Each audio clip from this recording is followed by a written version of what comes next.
Жазушы, әйгілі публицист Баубек Бұлқышевтың туғанына 105 жыл толуына орай «Ер өлмек емес, ешқашан» атты ерлік сағатын ұсынғалы отырмын. Ұлы Отан соғысында жылдарындағы журналист бағыты, публистикалық мұралары мен өмір шығармаларын қалың көпке таныс тұлға жауынгер жазушы Баубек Бұлқышев еді. Ұлы Отан соғысының шындығы, отанды ел жерді аялау мен бағалаудың мол мүмкіндіктерін, елдік пен ерліктің үлгі өнегелі қысқа ұлттық дәстүрлен адалдық пен ата мекенге, ата анаға, бауыр туысқа, отбасына шынайы берілгендіктен сыр сипаттары Баубек Бұлқышевтың ақындық қуаты бай, жазушылық қарымы кең, журналистік мүмкіндігі мол, дарын даралығы мен талантты табиғатын терең танылды. Баубек Бұлқышевтың өмірбаян беттеріне ден қойсақ, қысқаша шолу жасап кетсек, Қарағанды облысының Ұлытау өңірінде қазіргі Амангелді ауылында өмірге келген. Алғашқы еңбек жолы Ұлытау ұжымшарының сүт фермасына есепші болудан бастады.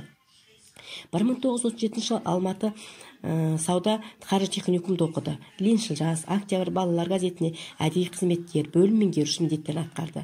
1940 жылы армия қатарына шақырылып, Москвада сапер училищесінде оқыды.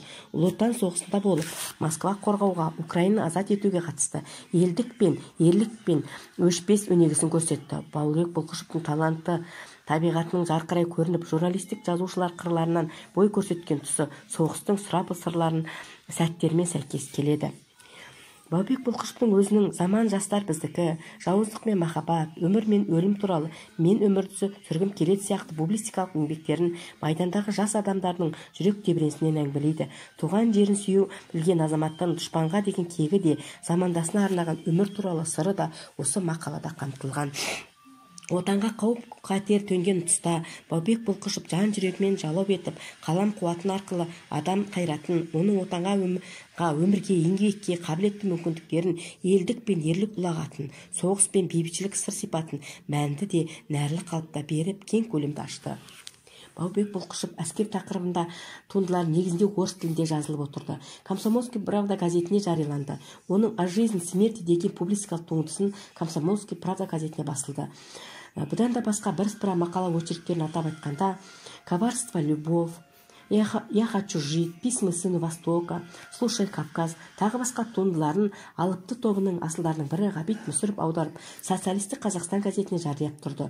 Онда қоғам уақыты, көріністері, өмір тұрмысы, сырлары, адам мұраты мен мүмкіндіктері қалың көпті кемел келешекке, жарқын күндерге үндеді. Әсіресе отанды қорғауға, мен өмірге құштарлық, адам мен оның еңбегіне, қайраты мен табандылығына құрметтеп, қиын қыстау күндері көрініс суреттері айрықша сағыныш пен сүйіспеншілік пен мейірім шуағымен шынайы белгіледі. Баубек Бұлқышевтың «Өмір мен өлім туралы» деген көлемді туындыларында автор мұраты, қиял қанаты, телегей теңіз, талантты табиғаты мен алуан ізденістері, көзқарасы, эволюциялық мен дарын дидарына тән шалқар шабытына мың сан ерімді көркемдік кеңістігі мен тіл өрнегін айқын танылады.